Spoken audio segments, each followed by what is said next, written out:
पद्धति का सुंदर निर्वाह महाराज श्री जनक जी के द्वारा किया गया। हम सभी का स्वागत अभिनंदन वंदन किया गया। कल अमराई से इस सुंदर सदन में स्थान दिया गया। ये वातानुकूलित सदन है। ग्रीष्म ऋतु में शरद ऋतु की अनुभूत कराने वाला और शरद ऋतु में ग्रीष्म ऋतु की अनुभूत कराने वाला ये वातानुकूलित सदन। ये वैसे इस सदन में जानकी रहती है, परंतु जब हमारा आगमन हुआ है तो इस सदन में हम सभी को ठहरने की व्यवस्था की गई। राघव, हमने आपने सभी लोगों ने भोजन किया है। अब भोजन के उपरांत क्या करना चाहिए ये विचार करता हूँ। प्रायः कुछ लोग कहते हैं भोजन के उपरांत हमें विश्राम करना चाहिए, लेकिन नहीं, ये गलत है। भोजन के उपरांत हमें विश्राम नहीं करना चाहिए, तो फिर करना क्या चाहिए? भोजन के उपरांत हमें पौराणिक कथाएं सुननी चाहिए।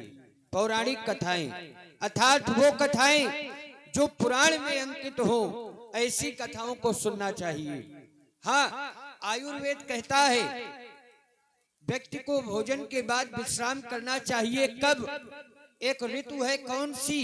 ग्रीष्म ऋतु, अर्थात गर्मी की ऋतु में, गर्मी की मौसम में जिस समय जेठ माह आता है, उस समय में व्यक्ति को भोजन के उपरांत कुछ क्षण विश्राम करना चाहिए। लेकिन राघव, हम सभी लोगों ने भोजन किया। भोजन के उपरांत अब चाहता ये हूं कि सभी कथा सुने। लगे कहे कछु कथा पुरानी, कछु कथा पुरानी कथा मैं तुम्हें सुना रहा हूं। पुरानी कथा अर्थात पौराणिक कथा सुना रहा हूं। प्रायः लोग विचार कर रहे होंगे पुराण किसे कहते हैं। कौन यहाँ पर ऐसा है कोई जानकार जो बताए कि पुराण किसे कहते हैं? पुराण साथियों, पुराण वह है, हमारा वह इतिहास जो धर्म से जुड़ा होता है, हम उस इतिहास को पुराण कहते हैं। और जो इतिहास धर्म से नहीं जुड़ा होता है, उसे हम केवल इतिहास कहते हैं। आज एक मैं बहुत ही सुंदर तुम्हें दान की कथा सुना रहा हूँ। चाहता हूँ साथ में उपस्थित समस्त ऋषि समुदाय एवं उपस्थित सभा समस्त प्रजा पुरवासी ध्यान देकर ये कथा सुने।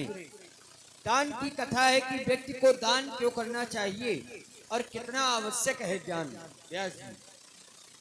क्योंकि धन की तीन गतियां होती हैं, भोग और दान, भोग, नाश, ये तीन गतियां होती हैं।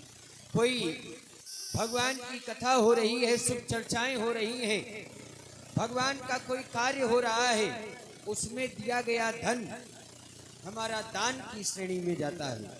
व्यक्ति अपने लिए, अपने परिवार के लिए जो धन व्यय करता है, खर्च करता है, वो धन भोग की गति में जाता है।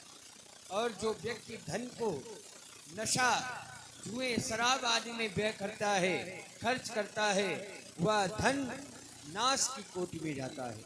राघव, एक राजा था जिसने दान बहुत किया, जीवन में बहुत दान किया। यहाँ तक भूमि दान, गौ दान, रत्न दान, आभूषण दान, वस्त्र दान, भूमि दान, सभी प्रकार के दान किए, नाना प्रकार के दान किए। दान का प्रभाव क्या हुआ?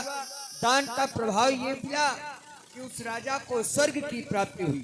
ध्यान से सुनिएगा, राजा को स्वर्ग की प्राप्ति हुई। राजा स्वर्ग में रहता, लेकिन उस राजा के साथ एक घटना घटी।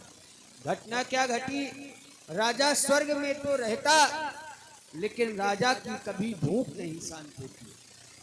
ये घटना उस राजा के साथ घटी। नाना प्रकार के व्यंजनों का आनंद लेता, लेकिन भूख नहीं शांत होती। बड़ा चिंतित राजा कि मैं स्वर्ग में रहता हूँ, इतना आनंदित रहता हूँ, और फिर भी मेरी भूख नहीं शांत होती है। राजा एक दिन पितामह ब्रह्मा के पास पहुंचा और ब्रह्मा जी से बोला, पितामह मैं स्वर्ग में रहता हूँ, स्वर्ग के व्यंजनों का आनंद ले रहा हूँ, लेकिन मेरी क्षुधा नहीं शांत होती है, मैं क्या करूँ। पिता में ब्रह्मा ने ध्यान रखकर देखा, बताया राजा, जिस समय तुम्हारी मृत्यु हुई थी तो तुम्हारी मृत्यु आकस्मिक दुर्घटना के कारण हुई थी, अर्थात तुम्हारी अकाल मृत्यु हुई, और आज भी तुम्हारा शरीर एक सरोवर के किनारे पड़ा है, तुम्हें कुछ करना पड़ेगा। राजा ने कहा क्या करना है। पिता में ब्रह्मा ने कहा जाओ, तुम अपने ही शरीर का मांस नोच कर खाओ, तब तुम्हारी क्षुधा शांत होगी। राजा ने पिता में ब्रह्मा के वचनों का पालन किया और राजा स्वर्ग से विमान से आया, अपने ही शरीर का मांस नोच कर खाया, भूख शांत हो गई, क्षुधा समाप्त हो गई। राजा का नित्य का क्रम बन गया, राजा नित्य प्रति स्वर्ग से आता, अपने मरे हुए शरीर का मांस नोच कर खाता, भूख शांत हो जाती। एक दिन राजा अपने मन में विचार करता है कि मैं कितना घृणित कार्य कर रहा हूँ, कितना गंदा कार्य है ये, जिस शरीर में मैं रहा हूँ मैं उसी शरीर का मांस नोच कर खा रहा हूँ, और फिर ये शरीर भी दिन पर दिन कम होता जा रहा है, मैं करूँ तो क्या करूँ। तो साथियों, जब अगर व्यक्ति के जीवन में समस्या आती है तो फिर समस्या का समाधान भी तुरंत होता है। राजा के जीवन में समस्या आई, विचार किया, पिता में ब्रह्मा के पास पहुंचा, ब्रह्मा जी से बोला भगवान ये कितना घृणित कार्य है और मुझे ये कार्य कब तक करना पड़ेगा। पिता में ब्रह्मा ने कहा राजा, जिस समय तुम्हें महात्मा श्री अगस्त जी के दर्शन हो जाए, राघव हमारे गुरु भी महात्मा अगस्त हैं, जिनका एक और नाम है कुंभज, घड़े से उत्पन्न होने के कारण लोग उन्हें कुंभज भी कहते हैं। ब्रह्मा जी ने कहा जिस दिन तुम्हें महात्मा अगस्त के दर्शन हो जाएंगे उस दिन तुम्हें इस कार्य से मुक्ति मिल जाएगी। राजा ने ब्रह्मा जी के वचनों का पालन किया और राजा अपने नित्य के कार्यों में लग गया। एक दिन राजा स्वर्ग से विमान से आ रहा था और उसी सरोवर के किनारे महात्मा अगस्त एक वटवृक्ष के नीचे बैठे थे। उन्होंने दृष्टि ऊपर डाली, देखा क्या, एक विमान आ रहा है, विमान पे एक राजा बैठा है और वह विमान उसी सरोवर के किनारे उतरा। ब्रह्मा जी के वचनों के अनुसार महात्मा अगस्त जी गए और देखा क्या कि वह राजा अपने ही शरीर का मांस नोच कर खाने लगा। ब्रह्मा जी के महात्मा अगस्त जी ने पूछा कि राजा तुम ये कर रहे हो, तुम ऐसा क्यों कर रहे हो, ये तो तुम्हारा ही शरीर जान पड़ता है और तुम अपने मरे शरीर का मांस नोच कर खा रहे हो। राजा ने कहा भगवान मैं स्वर्ग में रहता हूँ लेकिन मेरी भूख नहीं शांत होती है, जिसके कारण पिता में ब्रह्मा ने मुझसे ये कहा है कि तुम अपने ही मरे शरीर का मांस नोच कर खाओ तब भूख शांत होगी, तो मैं वही कर रहा हूँ। महात्मा अगस्त ने कुछ समय ध्यान किया और देखा क्या कि ये राजा को अपने शरीर का मांस क्यों खाना पड़ रहा है, इसका कारण क्या है।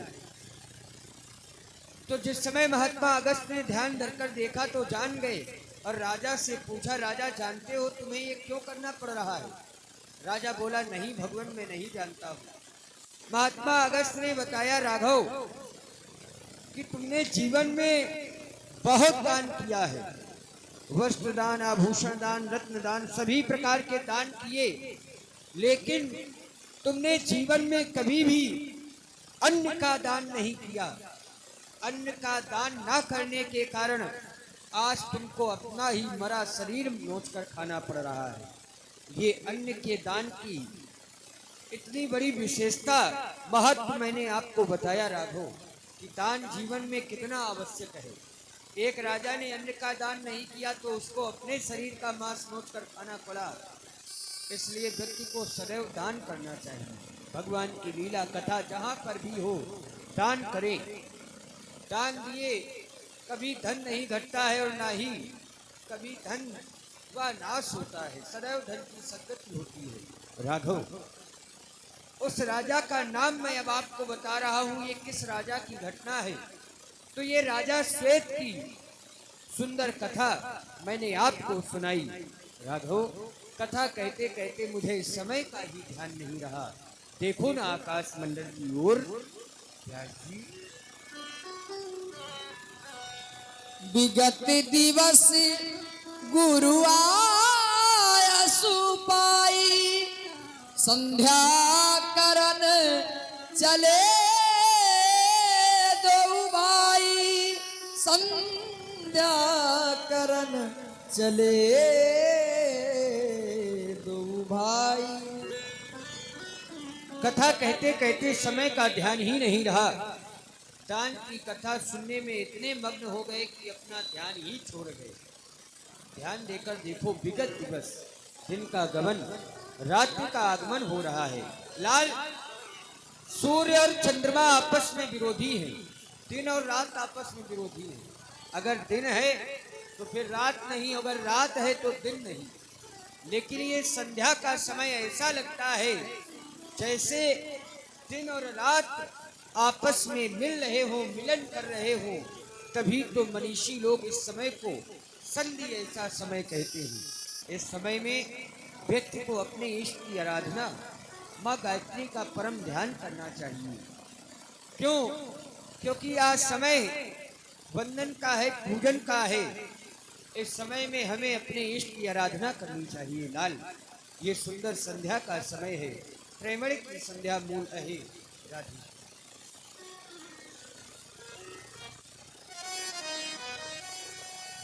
प्रेमण की संध्या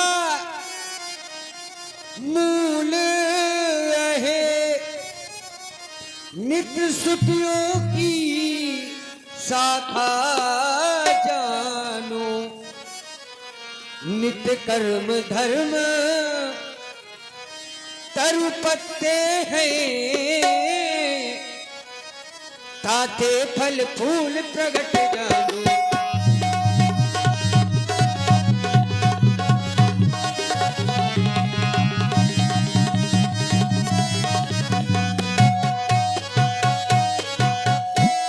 क्योंकि लाल, अगर जड़ सूख गई तो फिर पत्ते किसी काम के नहीं रहते।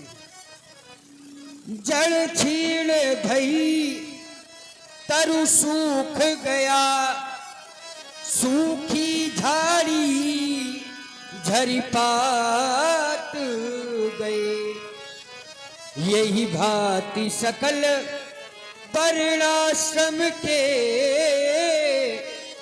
सब कर्म धर्म कभी कहत भये।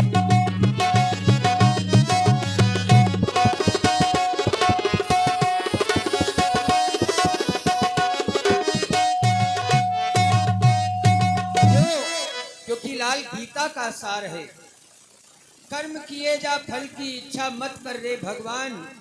जैसा कर्म करेगा मानव, फल देगा भगवान। जो जैसे कर्म करेगा फल उसे स्वयं भगवान देगा।